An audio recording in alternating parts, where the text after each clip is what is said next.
ദൈവ തിരുനാമത്തിന് മഹത്വമുണ്ടാവട്ടെ. Bible reading പ്രോഗ്രാമിൽ സംബന്ധിക്കുന്ന അവർക്കും കർത്തൃനാമത്തിൽ സ്നേഹവന്ദനം. റോമാലേഖനം 14-ാം അധ്യായം. ഈ 14-ാം അധ്യായത്തിൽ ഈ റോമിലെ വിശ്വാസികളിലെ യഹൂദന്മാരിൽ നിന്നുള്ളവരും വിജാതിയിൽ നിന്നുള്ളവരും ഉണ്ടായിരുന്നു.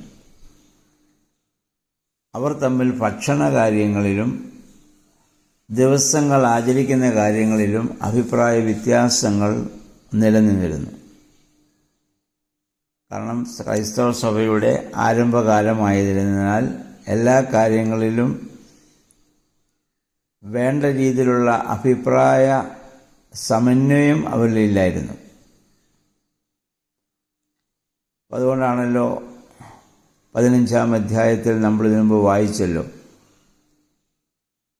അപ്പോസ്തലപ്രവൃത്തികൾ 15-ാം അധ്യായത്തിൽ ആ അഭിപ്രായ സമന്വയത്തിന് വേണ്ടി ആദ്യത്തെ സിനഡ് കൂടിയ സംഭവങ്ങളൊക്കെ നമുക്കറിയാം. പരിച്ഛേദനയെക്കുറിച്ചൊക്കെ ഉള്ള തർക്കങ്ങളുണ്ടായിരുന്നു. ഇവിടെ പൗലോസ്ലീഹ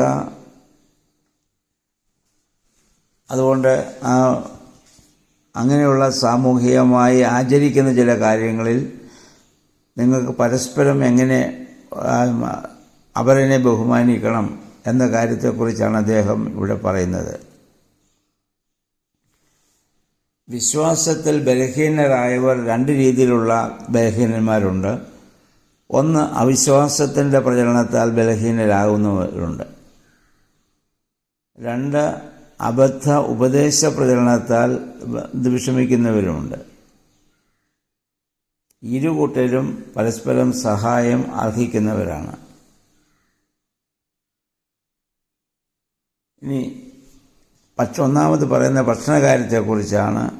ഏതുതര ഭക്ഷണവും ആകാമെന്ന് ഒരുവൻ വിചാരിക്കുമ്പോൾ മാംസം വർജിക്കണമെന്ന് മറ്റൊരാൾ വിചാരിക്കുന്നു. അപ്പം 3-ാം വാക്യത്തിൽ പൗലോസ്ലീഹ പറയുന്നത്, ഈ കാര്യത്തിൽ ഈ രണ്ടഭിപ്രായക്കാരും തമ്മിൽ ഒരിക്കലും സണ്ട ഉണ്ടാവരുത്. കാരണം ഇരുവരും വിശ്വാസത്തിൽ ദൈവത്താൽ സ്വീകൃതരാണ്.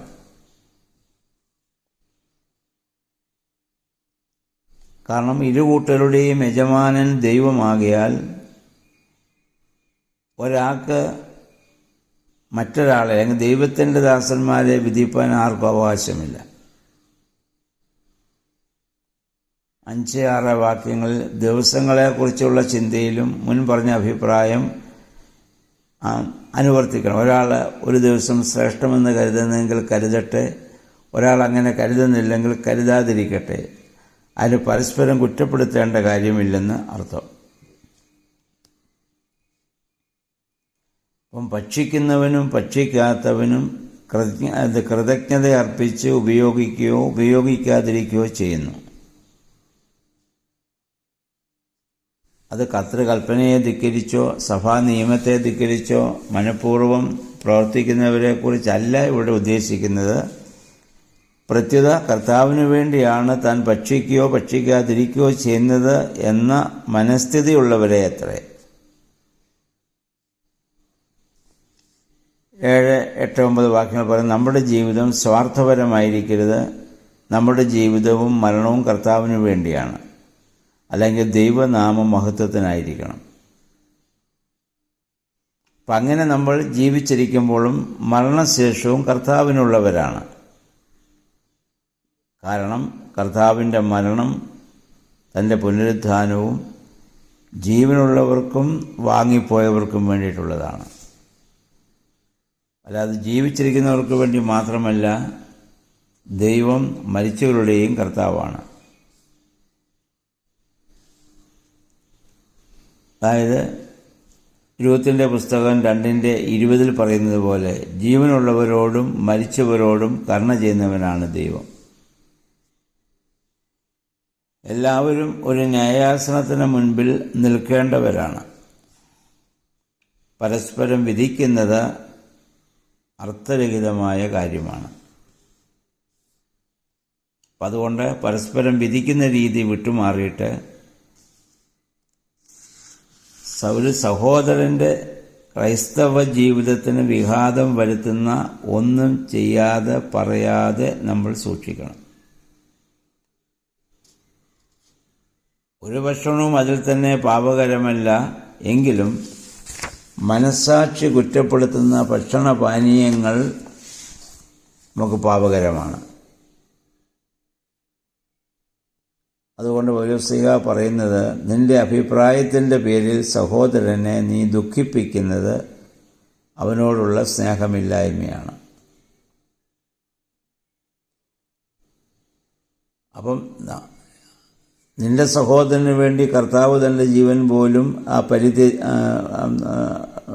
പോലും പരിത്യജിച്ചെങ്കിൽ ഭക്ഷണ പ്രശ്നത്തിൽ അവരിനോട് അല്പം അയവ് നമുക്ക് കാണിക്കേണ്ടതല്ലേ എന്നാണ് പൗലോസ്ലീഹ ചോദിക്കുന്നത്.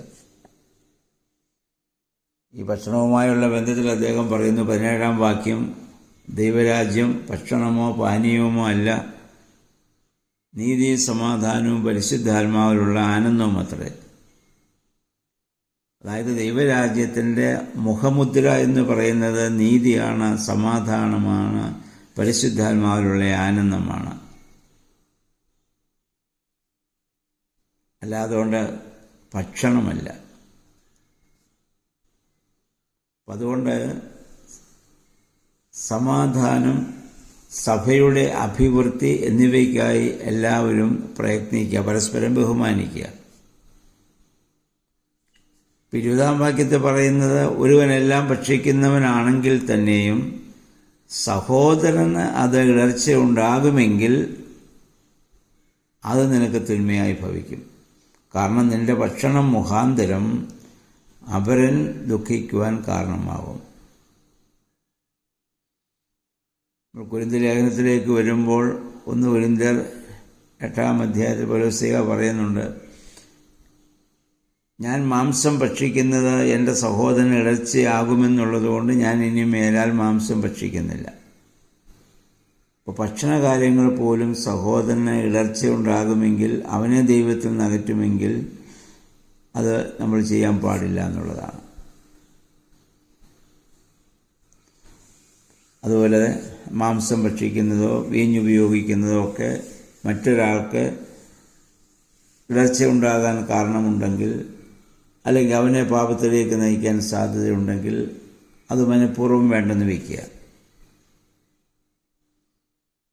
22-23 വാക്യങ്ങൾ പറയുന്നു, വിശ്വാസം കാത്തു സൂക്ഷിക്കണം, കുറ്റക്കാരനാകുവാൻ ഇടവരുന്ന ഒന്നും ചെയ്യാതെ നമ്മെ തന്നെ നമ്മൾ സംരക്ഷിക്കണം.